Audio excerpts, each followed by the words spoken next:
Welcome students. Today we will discuss a problem based on topic work and energy. Okay. So look at the numerical very carefully. A porter lift a luggage of 15 kilogram from the ground. ठीक है? And put it on his head 1.5 meter above the ground. Okay. Calculate the work done by him on the luggage. First of all बच्चों, आप अगर किसी भी numerical को solve करते हैं, फर्स्ट थिंग इज जो भी आपको स्टेटमेंट में दिया हुआ है आप उसको एज इट इज लिखेंगे। आपको स्टेटमेंट में देखिए क्या क्या दिया हुआ है। First is 15 kilogram. किलोग्राम किसका यूनिट होता है? मास का। तो आपको लगेज का मास दिया गया है जो कि कितना है? 15 किलोग्राम।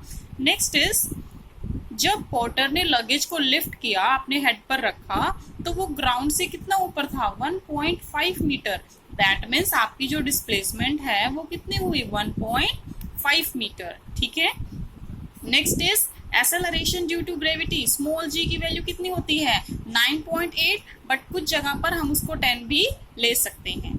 नेक्स्ट इज स्टेटमेंट में आपसे पूछा क्या गया है? Work done. वर्क डन का फॉर्मूला क्या होता है बच्चों? Force into displacement. देखिए बच्चों, यहाँ पर कोई एंगल नहीं दिया हुआ ना, इसलिए हम यहाँ पर कोस थीटा साथ में नहीं ले रहे, बट अगर हमें एंगल दिया जाता तो हम कोस थीटा यहाँ पर मेंशन करते। ठीक है।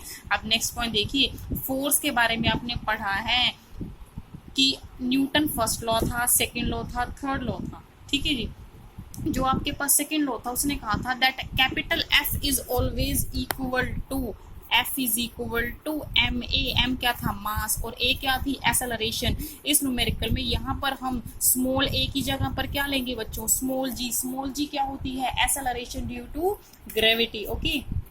तो मैं एम की वैल्यू प्लेस करती हूँ, जी की वैल्यू प्लेस करती हूँ और डी की वैल्यू प्लेस करती हूँ। तो मेरे पास नेट वर्क डन कितना आ जाएगा? 225। और वर्क डन की यूनिट क्या होती है बच्चों? जॉल। Get it. अब नेक्स्ट हमारे पास टॉपिक है एनर्जी। क्या होती है बच्चों एनर्जी? आप कुछ भी काम करते हैं, कोई भी काम, लाइक रीडिंग, वॉकिंग, रनिंग, कुछ भी काम आप करते हैं, किसी भी काम को करने के लिए आपको क्या चाहिए होती है? एनर्जी चाहिए होती है ना। ठीक है।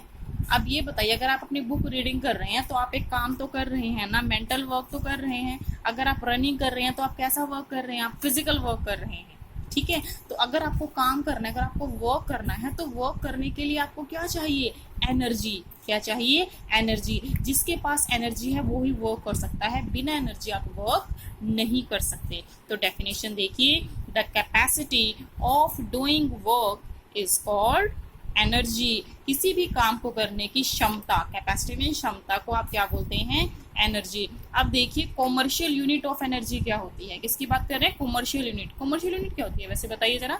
आपका घर पे इलेक्ट्रिसिटी बिल आता है, ठीक है, उसमें जरा कभी मीटर में जो यूनिट्स आती है ना, उसकी कभी रीडिंग नोट करना कि क्या होती है। ठीक है।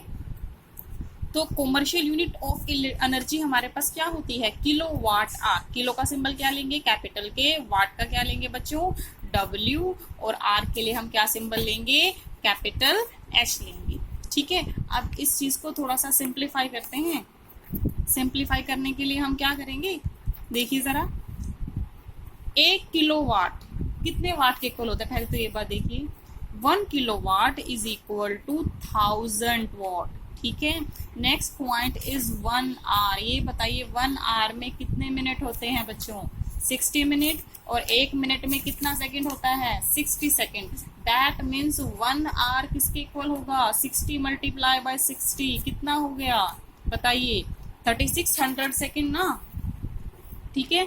तो अब जब आप इन सारे वैल्यूज को आपस में मल्टीप्लाई करेंगे तो आपके पास क्या आ जाएगा? Then you will have 3.6 multiply 10 raise to power 6 joule. Okay. Get it students.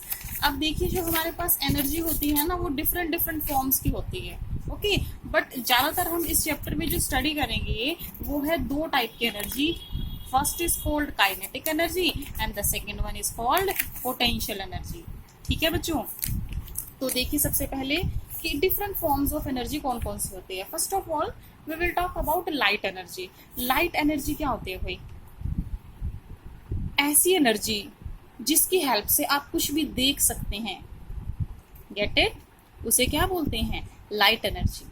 Okay, natural source of light energy क्या है हमारे पास, बताइए, सन। सन से क्या आ रही है, लाइट एनर्जी, जिसकी वजह से हम किसी भी चीज को देख सकते हैं। Get it. Next point is mechanical energy. किसकी बात कर रहे हैं बच्चों, मैकेनिकल एनर्जी की। तो देखिए मैकेनिकल मीनिंग क्या होता है, आपको खुद ही पता होगा। मैकेनिक, जैसे इंजीनियरिंग की बात करते हैं कि हाँ मैकेनिकल में इंजीनियरिंग की है, कंप्यूटर के फील्ड में इंजीनियरिंग की है, तो ये मैकेनिकल मीन क्या होता है। देखिए जब आप किसी भी बॉडी को उसकी स्टेट से चेंज कर देते हैं, क्या कर देते हैं, उसकी स्टेट को चेंज कर देते हैं। अब देखिए स्टेट कौन कौन सी होती हैं। अगर हम बात करें केमिस्ट्री की, तो केमिस्ट्री में बताया गया था कि मैटर की स्टेट 3 होती है, सॉलिड, लिक्विड और गैस। बट अभी हम क्या पढ़ रहे हैं, फिजिक्स, तो यहाँ पर तो 2 ही स्टेट की बात होगी। एक तो होगी रेस्ट स्टेट की, और दूसरी कौन सी स्टेट की बात होगी बच्चों, मोशन स्टेट की। ठीक है, रेस्ट मीनिंग क्या होता है, जब कोई चीज जैसे पड़ी है वैसे के वैसे रहे, बिल्कुल भी मोशन ना करे। और जब कोई चीज मोशन में है, दैट मीन्स वो कॉन्टिन्यूअसली जो है अपनी जगह को चेंज कर रही है, अपनी पोजीशन को चेंज कर रही है। Get it. तो एक बार डेफिनेशन देखेंगे कि क्या डेफिनेशन है मैकेनिकल एनर्जी की। The energy possessed by a body due to its state of rest or state of motion is called mechanical energy. Next point very important, potential energy क्या होती है। देखिए वो एनर्जी जो किसी भी बॉडी के अंदर प्रेजेंट होती है due to its position, due to its position, उस एनर्जी को क्या बोला जाता है, पोटेंशियल एनर्जी। फॉर एग्जांपल, अगर कोई चीज रेस्ट पे है और वो बिल्कुल भी नहीं हिल रही है, तो उस टाइम उसके अंदर कौन सी एनर्जी होती है, पोटेंशियल एनर्जी। और अगर कोई बॉडी मोशन में है, लगातार चलती जा रही है, तो उस टाइम उसके अंदर की जो एनर्जी होती है उसे क्या बोला जाता है, kinetic energy. These 2 energies are the most important one. ठीक है, पोटेंशियल एनर्जी क्या होती है, किसी बॉडी के अंदर होती है जब वो बॉडी किसमें होती है, रेस्ट में, अपनी पोजीशन पर फिक्स होती है। काइनेटिक एनर्जी कब होती है, जब वो बॉडी मोशन में होती है। Get it students. अब इसके बाद नेक्स्ट पॉइंट है हमारा, next we will talk about our topic transformation of energy. Get it. देखिए बच्चों, ट्रांसफॉर्मेशन ऑफ एनर्जी का मतलब क्या होता है, ट्रांसफॉर्म मीनिंग क्या होता है, चेंज। क्या मीनिंग होता है, चेंज। जब आप एनर्जी को एक फॉर्म से दूसरी फॉर्म में कन्वर्ट कर देते हैं, that is called our transformation of energy. For example अगर मैं बात करूं सीलिंग फैन की, सीलिंग फैन में क्या होता है बताइए जरा। आप सीलिंग फैन को इलेक्ट्रिकल एनर्जी प्रोवाइड करते हैं, ठीक है। इलेक्ट्रिकल एनर्जी अगर आप प्रोवाइड करते हैं तो फैन घूमता है, ठीक है। फैन क्या करता है, इलेक्ट्रिकल एनर्जी को मैकेनिकल एनर्जी में कन्वर्ट कर देता है, ट्रांसफॉर्म कर देता है, ठीक है। तो कुछ एक एग्जांपल देखिए ट्रांसफॉर्मेशन ऑफ एनर्जी के। First is conservation of mechanical energy into heat energy. इसकी बात कर रहे हैं, conservation of mechanical energy into heat energy. भाई मैकेनिकल एनर्जी क्या होते हैं, जहां पर आप कुछ ना कुछ काम करते हैं, कुछ ना कुछ वर्क डन करते हैं।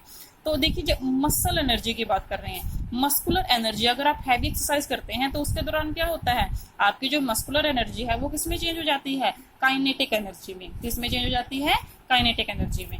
नेक्स्ट पॉइंट, न्यूक्लियर एनर्जी क्या होती है बच्चों। आपने एटम के बारे में सुना है, एटम के सेंटर में न्यूक्लियस प्रेजेंट होता है, ठीक है। उस न्यूक्लियस के अंदर जो एनर्जी प्रेजेंट होती है that is called nuclear energy. इसके अलावा भी बहुत सारी डेफिनेशन है न्यूक्लियर एनर्जी की जो हम हायर क्लासेस में आपको बताएंगे। अभी आप इतना ध्यान रखिए कि जो न्यूक्लियर एनर्जी है ना वो एटम के न्यूक्लियस से रिलेटेड है। Get it. अब ये जो एटॉमिक बॉम्ब बनते हैं ना, उनमें कहीं ना कहीं किसका लिंक होता है, न्यूक्लियर एनर्जी की बात करते हैं हम, ठीक है। तो जो न्यूक्लियस के अंदर न्यूक्लियर एनर्जी जो होती है ट्रांसफॉर्मेशन के दौरान वो किस में चेंज हो जाती है, हीट में और लाइट एनर्जी में। अब देखिए जैसे अगर हम एटॉमिक बॉम्ब की बात करें तो एटॉमिक बॉम्ब के दौरान क्या होता है, जब वो फटता है तो बहुत ज़्यादा एनर्जी निकलती है। ऐसा क्यों होता है, क्योंकि एटॉमिक बॉम्ब बनाने के लिए हम किसका यूज़ करते हैं, यूरेनियम का। किसका यूज़ करते हैं, यूरेनियम का। और जब यूरेनियम टूटता है ना तो बहुत ज़्यादा हीट प्रोड्यूस होती है और बहुत ज़्यादा लाइट प्रोड्यूस होती है, ठीक है।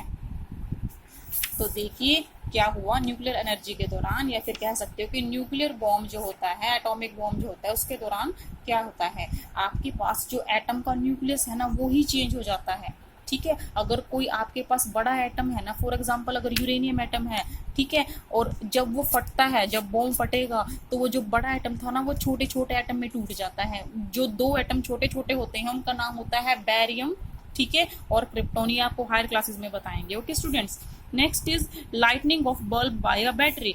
कैसा प्रोसीजर होता है देखिए इसमें केमिकल एनर्जी किस में चेंज होगी सबसे पहले तो इलेक्ट्रिकल एनर्जी में। आप सभी को पता है कि जो बैटरी होते हैं बैटरी के अंदर एक एसिड प्रेजेंट होता है जिसका नाम होता है सल्फ्यूरिक एसिड। ठीक है, तो बैटरी क्या करती है केमिकल एनर्जी को किस में चेंज कर देती है इलेक्ट्रिकल एनर्जी को, और बाद में वही इलेक्ट्रिकल एनर्जी किस में चेंज होती है हीट एनर्जी में। ठीक है, और हीट किस में चेंज हो जाएगी लाइट एनर्जी में। Get it? So that's all for today.